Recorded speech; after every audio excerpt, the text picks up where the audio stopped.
আমার দুষ্টু মিষ্টি ভালোবাসার বন্ধুরা কেমন আছো সবাই? আশা করি অনেক অনেক ভালো আছো। আমি তোমাদের নীলু আপু চলে এসেছি নতুন গল্প নিয়ে।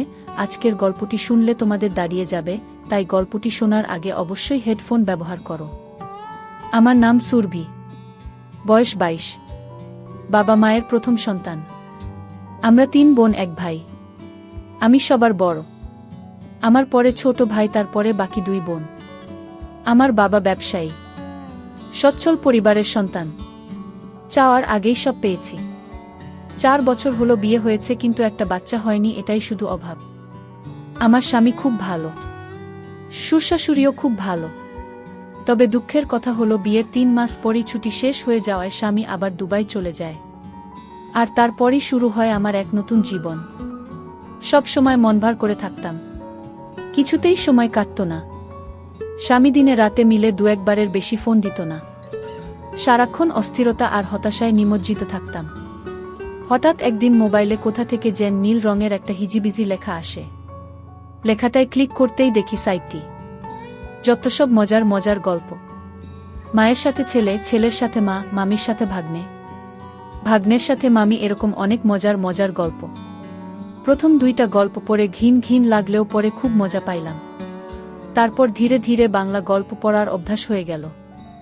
সারাদিন শ্বশুর-শাশুড়ির সেবায়ত্ন, ঘর সংসার সামলানো, নিয়ম করে স্বামীর সাথে মোবাইলে কথা বলা, আর রাতে শুয়ে শুয়ে কি হিডেন গল্প ওয়ার্ল্ড কো এ বাংলা গল্প পড়ে বাড়ির নিজস্ব গাছের কালো বেগুন দিয়ে শান্ত এখন আমার নিত্যদিনের কাজ।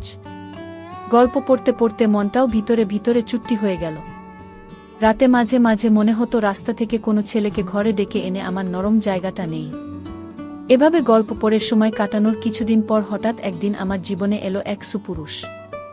হাসি আর ঠাট্টার ছলে নিজের অজান্তেই জড়িয়ে পড়ি। বিশ্বাস করেন আর না করেন, এখন আমার কাছে সারা পৃথিবী একদিকে আর অন্যদিকে আমার প্রেম। বৈধ বলেন আর অবৈধ বলেন, আমি আমার জানুকে ছাড়া বাঁচব না। আমার মতো রক্ষণশীল পরিবারের সহজ সরল একটা মেয়ে কিভাবে এমন সিরিয়াস জড়িয়ে গেলাম, সেই গল্পটাই আজ আপনাদের সাথে মন খুলে বলবো। তাহলে শুরু করা যাক। তবে কোথা থেকে শুরু করব ভেবে পাচ্ছি না। আরেকটা কথা বলে নেই, আমার কিন্তু লেখালেখির অভ্যাস নেই। বাংলা গল্প পড়ে যতটুকু শিখেছি সেই অভিজ্ঞতা থেকেই লিখছি।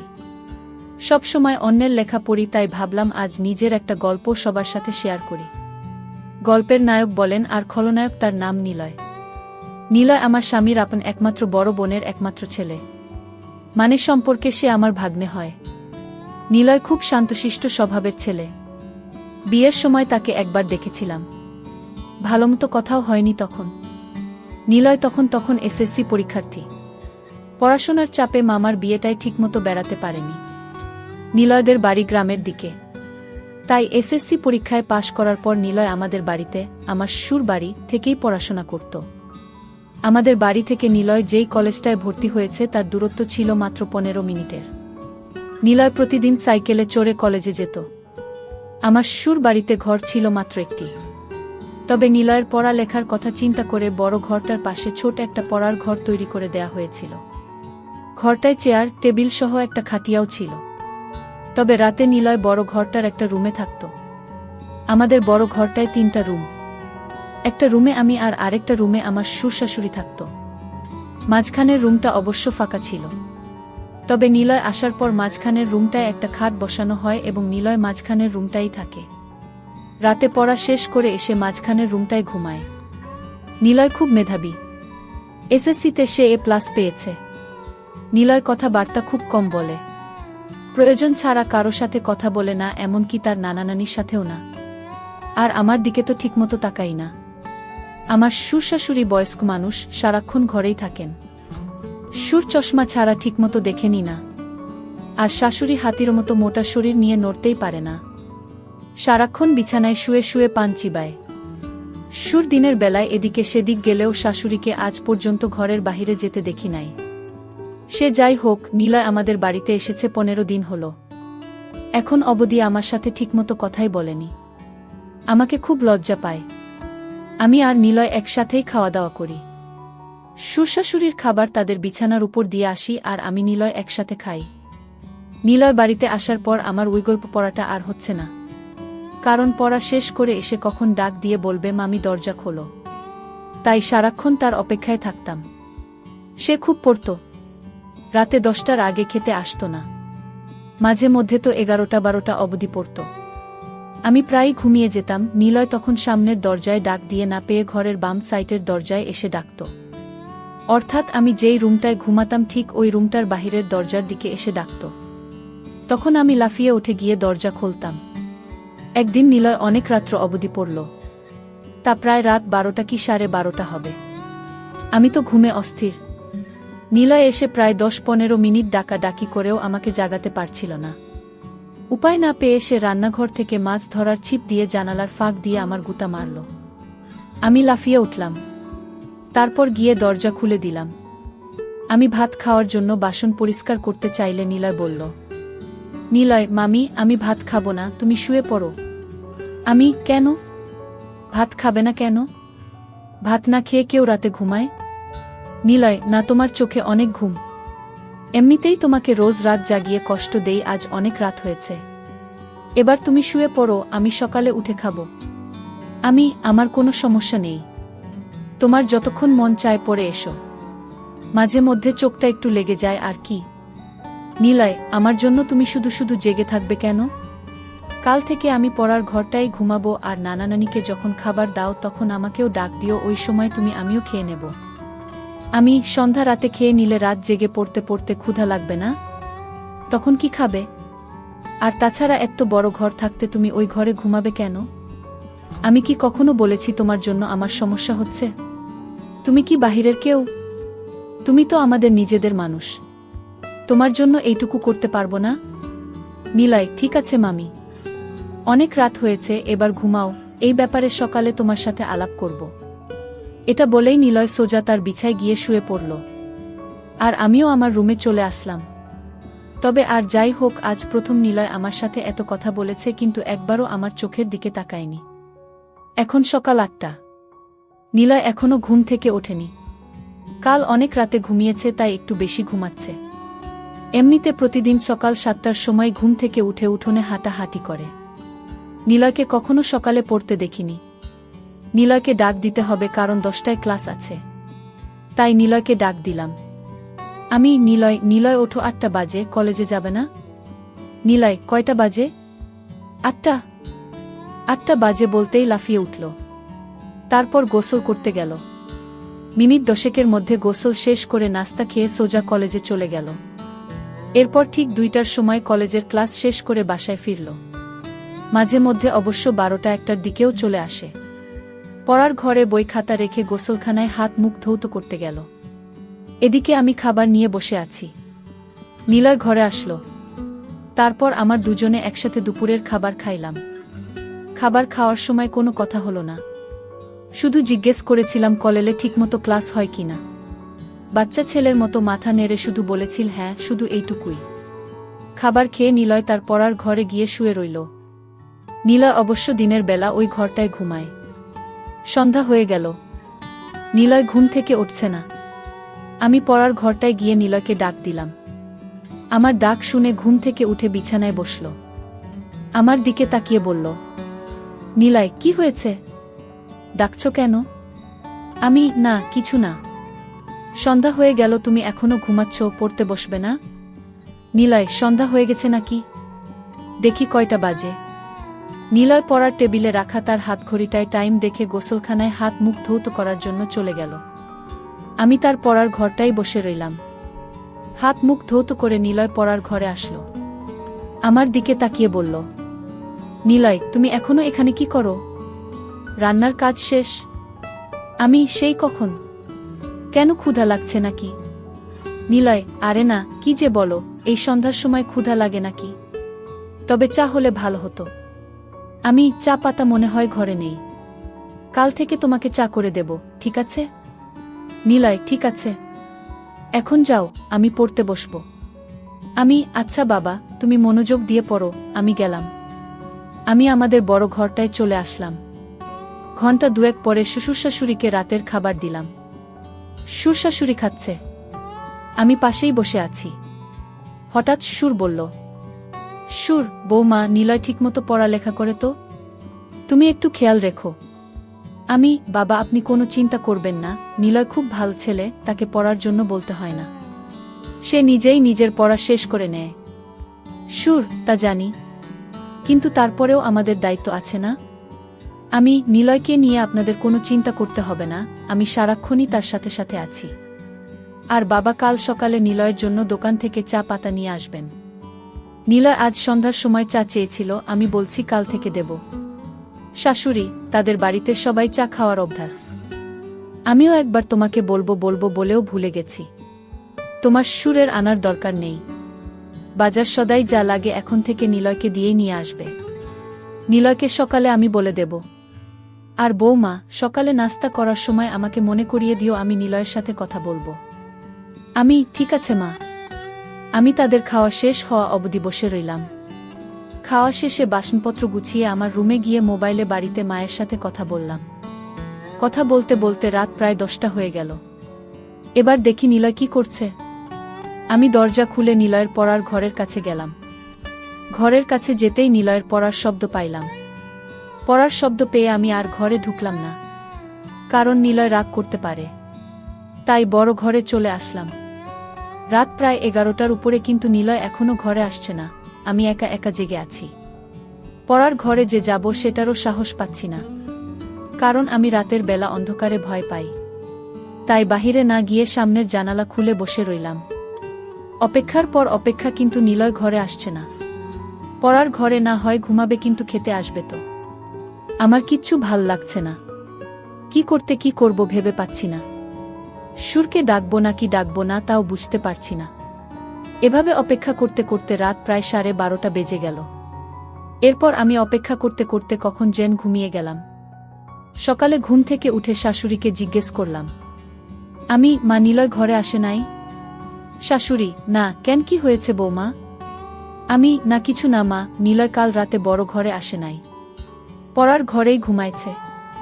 আমি অনেক রাত্র পর্যন্ত অপেক্ষা করে কখন যে ঘুমিয়ে পড়েছি নিজেও জানি না। শাশুড়ি, কি বলো বৌমা?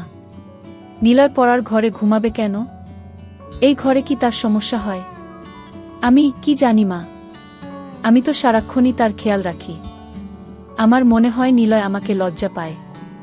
আচ্ছা মা, আমাকে লজ্জা পাওয়ার কি আছে? আমি তো ওর মার মতোই, তাই না? শাশুড়ি, নিলয়কে ডাকো। সে তোমাকে লজ্জা পাবে কেন? তুমি তো তাকে অনেক খাতির যত্ন করছো, সেটা তো আমি নিজেই দেখছি। তাহলে সে এমন করবে কেন? এটা তো ঠিক না। সে এখানে লেখাপড়া করবে, যখন যা লাগবে তোমাকে বলবে, তুমি না দিলে আমাদের বলবে। আর তুমি তো আমার লক্ষ্মী বৌমা, কত সুন্দর করে সংসারের সব দায়িত্ব নিজের কাঁধে নিয়েছ। কই নিলয়, কই, ডাকো তাকে। ঠিক আছে মা, আপনি চিন্তা করবেন না, কয়দিন গেলে এমনিতেই লজ্জা চলে যাবে।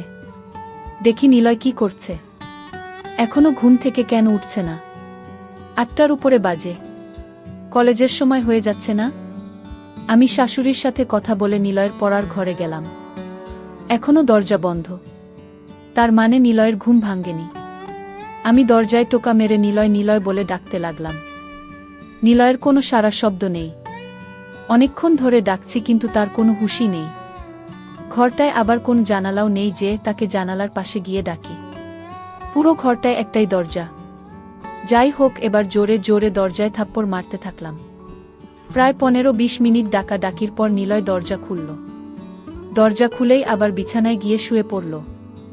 আমি বুঝতে পারলাম না ঘুমে কাতরাচ্ছে নাকি অসুস্থ হয়ে পড়ল। আমি ঘরে ঢুকে তার মাথায় হাত দিলাম। হাত দিতেই দেখি শরীরে প্রচণ্ড জ্বর, শরীরটা যেন পুড়ে যাচ্ছে। আমি ভয় পেয়ে গেলাম। দৌড়ে বড় ঘরে এসে শাশুড়িকে বললাম। শাশুড়ি তো আবার সুন্দরবনের হাতি, চলাফেরা করতে পারে না। তাই আমাকে বলল, বৌমা, নিলয়ের শরীরটা ভিজা কাপড় দিয়ে মুছে দাও আর কপালে জলপট্টি দাও। আমি শাশুড়ির কথামতো বালতিতে পানি নিয়ে নিলয়ের শরীর থেকে কাঁথা সরিয়ে তার সারা শরীর ভিজা কাপড় দিয়ে মুছে দিলাম। তারপর কপালে জলপট্টি দিলাম। প্রায় ঘণ্টাখানি তার পাশে বসে রইলাম। এরপর আস্তে আস্তে নিলয় চোখ খুলতে লাগল। আমি তাকে ধরে উঠে বসালাম। বসানোর পর নিলয় আমাকে বলল, মামি, রাতে যখন জ্বর অনুভব করি তখন সাথে সাথে গিয়ে তোমাকে ডাক দিয়েছিলাম, কিন্তু তুমি গিয়েছিলে তাই তোমাকে আর বেশি ডাকাডাকি করিনি। আমি বললাম, এটা কোনো কথা হলো নিলয়? তুমি অসুস্থ, একা একা এই ঘরে কেন ঘুমালে? আমার জানালায় জোরে থাপ্পড় মারতে, নয়তো বাম দিকের দরজাটায় জোরে একটা লাথিই মারতে। এভাবে একা একা কষ্ট করার কোনো মানে হয়? এভাবে 10 মিনিট কথা বলার পর নিলয় উঠে দাঁড়াল। তারপর খাট থেকে নেমে সোজা গোসলখানায় গেল। গোসলাখানা থেকে হাত মুখ ধৌত করে বড় ঘরে গেল। নিলয়কে বড় ঘরে যেতে দেখে আমিও বড় ঘরে চলে গেলাম। বড় ঘরে এসে তাকে নাস্তা দিলাম। নাস্তা করতে করতে তার শরীরের জ্বর কিছুটা কমে গেল। কলেজে যাওয়ার মতো সময় আর শরীরের কন্ডিশন কোনটাই ছিল না। তাই নিলয় আজ কলেজে গেল না, বাড়িতেই হাঁটাহাঁটি করছে। আমি রান্না করছি, হঠাৎ দেখি নিলয় আমার পেছনে দাঁড়িয়ে আছে। আমি বললাম, কি ব্যাপার, রান্না শিখবে নাকি? নিলয়, না, ভাবছি তুমি সারাদিন একা একা কত কাজ করো, সবার খেয়াল রাখো, সত্যিই তুমি খুব ভালো। কেন যে তোমার সাথে এতদিন কথা বলিনি? আমি আসলে তোমাকে লজ্জা পেতাম, তাই তোমার সামনে কম আসতাম, কম কথা বলতাম। তাছাড়া আমি মেয়েদের কাছ থেকে একটু দূরেই থাকি। আমি কেন? মেয়েদের কাছ থেকে দূরে কেন? মেয়েরা কি বাঘনা ভাল্লুক? নিলয়, আরে না, তুমিও দেখছি কলেজের মেয়েদের মতো কথা বলো। আমি কলেজে আবার মেয়ে বন্ধু নাই তো? নিলয়, আরে না, আমাদের ক্লাসের একটা মেয়ে আছে, অযথাই গায়ে পড়ে কথা বলে। আমি, তাই নাকি? তা মেয়েটার নাম কি? নিলয়, বিশ্বাস করো আমি ওর নামও জানি না, আর জানার ইচ্ছাও নাই। তাকে দেখলেই আমার প্রচণ্ড রাগ হয়। গায়ে পড়ে কথা বলা মেয়েদের আমি একদম পছন্দ করি না। আমি, তাহলে তো তুমি আমাকেও পছন্দ করো না, কারণ আমিও তো তোমার গায়ে পড়ে কথা বলি। নিলয়, তুমি কি বাহিরের মানুষ নাকি? তুমি তো আমার সাথে যখন খুশি কথা বলতে পারো। বলতে গেলে তোমার সাথে কথা না বলে আমি অপরাধ করেছি। তোমার জায়গায় অন্য কেউ হলে এতটা খেয়াল রাখতো না। তুমি সত্যিই অনেক অনেক ভালো। আমি, হয়েছে, আর হাওয়া দিতে হবে না। এবার যাও, আমার মোবাইলটা দিয়ে তোমার মাকে একটা ফোন দাও। তোমার অসুখের খবর জেনে গেছে। নিলয়, মাকে আবার জানালে কেন? আমি বলিনি, তোমার নানি বলেছে। নিলয়, নানি? এই নানিকে নিয়ে আর পারলাম না, সব কিছুতেই বাড়াবাড়ি করে। নিলয় আমার রুমে চলে গেল। আমি রান্না শেষ করে গোসলখানায় গেলাম। গোসল শেষ করে শ্বশুর-শাশুড়িকে দুপুরের খাবার দিয়ে আমি আর নিলয় একসাথে খাবার খাইলাম। দুপুরের খাবার শেষ করে নিলয় পড়ার ঘরে চলে গেল। আমি বাসনপত্র গুছিয়ে দেখি সে বড় ঘরে নেই। আমি নিলয়ের পড়ার ঘরে গিয়ে নিলয়কে ডাক দিয়ে বললাম, এই ঘরে ঘুমানোর দরকার নেই, বড় ঘরে আসো। আবার শরীর খারাপ করলে উঠে দাঁড়াতে পারবে না। নিলয় তখন আমার কথা আর অমান্য করল না। আমার পেছন পেছন বড় ঘরে এসে মাঝখানের রুমটার খাটে বসে রইল। আমি তাকে বললাম, নিলয়, মাঝের রুমে ঘুমাতে অসুবিধা হলে তুমি আমার রুমে গিয়ে ঘুমাও।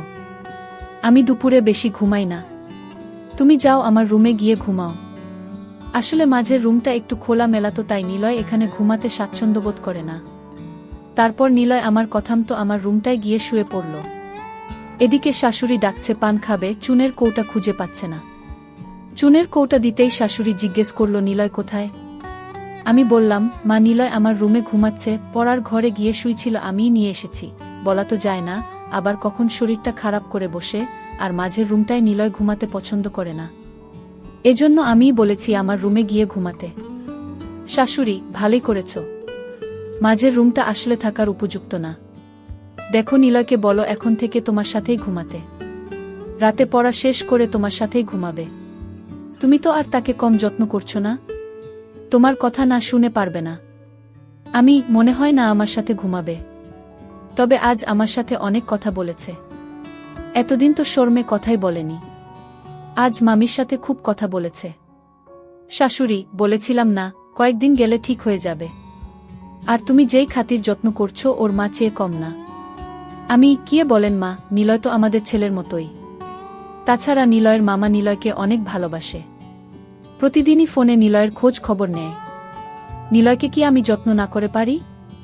শাশুড়ি, না রে মা, তোর মতো বউ পাওয়া ভাগ্যের ব্যাপার। এই বলে শাশুড়ি প্রায় কেঁদে দিল। আমি চলে আসলাম আমার রুমে। এসে দেখি নিলয় ঘুমায়নি, মোবাইলে গেমস খেলতাছে। আমি বললাম, গেমস খেলার দরকার নেই, রাতে জ্বরের জন্য ভালোমতো ঘুমাতে পারোনি, এখন একটু ঘুমাও। নিলয়, তুমি কি করবে? তুমি ঘুমাবে না? আমি, না, আমি ঘুমাবো না। আর ঘুমালেও সমস্যা নেই, খাট তো আর ছোট না, তোমার পেছনে শুয়ে পড়ব। নিলয়, কি বলো? আমি কারো সাথে ঘুমাই না। আমি একা একা ঘুমাতেই পছন্দ করি। তাছাড়া আমার ঘুমের স্টাইল ভালো না, ঘুমের মধ্যে হাত পা কখন কোথায় যায় নিজেও জানি না। আমি হেসে বললাম, হাত পা আর কোথায় যাবে? এই রুম ছেড়ে তো আর যাবে না। নিলয়, তুমি তো দারুণ কথা জানো। হাসতে হাসতে, তুমি খুব মজার মানুষ। তোমার মনটা অনেক ভালো। আমি এত ভালো ভালো বলা লাগবে না, এবার ঘুমানোর চেষ্টা করো। তোমার অমত থাকলে আমি মাঝের রুমে গিয়ে ঘুমাই। নিলয়, না না, সমস্যা নেই। আমার চোখে এত ঘুম নেই এখন। তুমি সারাক্ষণ কাজকর্ম করো, তোমার এখন একটু বিশ্রাম দরকার। তুমি ঘুমাও, আমি সাইলেন্স মুডে তোমার মোবাইলটায় একটু গেমস খেলি। আচ্ছা তুমি গেমস খেলো, আমি ঘণ্টাখানি ঘুমাই। এই বলে আমি ঘুমিয়ে পড়লাম। ঘুম থেকে উঠে দেখি নিলয় নেই। ঘরের বাহিরে গিয়ে দেখি উঠানে হাঁটতাছে। সন্ধ্যাও ঘনিয়ে আসছে। এর মধ্যে আমি রান্না ঘরে গিয়ে নিলয়ের জন্য নুডলস বানালাম। নিলয় নুডলস দেখে খুব খুশি। তারপর নুডলস খেয়ে পড়ার ঘরে গিয়ে পড়তে বসল। ঘণ্টাখানি পড়ার পর আমি গিয়ে তাকে নিয়ে আসলাম। বললাম, আজ আর এত পড়ার দরকার নেই। শরীর ভাল হলে কাল থেকে আবার পড়া শুরু করবা। নিলয় আমার সাথে বড় ঘরে চলে আসলো। রাতের খাবার খেয়ে উঠার আগেই শাশুড়ি নিলয়কে ডাকল। নিলয়, নিলয়, নিলয়, আসছি নানি। কি হয়েছে? ডাকছ কেন? নিলয়ের নানি, ওই ছোট ঘরটা বানাইছি তোর পড়ার জন্য, থাকার জন্য না। মাঝের রুমটায় ঘুমাতে না পারলে তোর মামির সাথে ঘুমা। তোর মামি কি তোকে মুরব্বিদের কথা শুনতে হয়? শুধু লেখাপড়া করলে হয় না, আদব কায়দাও শিখতে হয়। নিলয়, ঠিক আছে, তুমি ঘুমাও, আমি মামির সাথেই ঘুমাবো। শাশুড়ির সাথে কথা বলে নিলয় যখন মাঝের রুমের খাটে বসল, ঠিক তখনই হঠাৎ তার শরীরটা আবার আগুনের মতো গরম হতে লাগল। শরীরটা যেন পুড়ে যাচ্ছে। নিলয় মামি মামি বলে ডাকতে লাগল। আমি আমার রুমে ছিলাম। দৌড়ে গেলাম নিলয়ের কাছে। কি হয়েছে নিলয়? নিলয়, মামি দেখো, আমার শরীরটা আবার গরম হয়ে যাচ্ছে।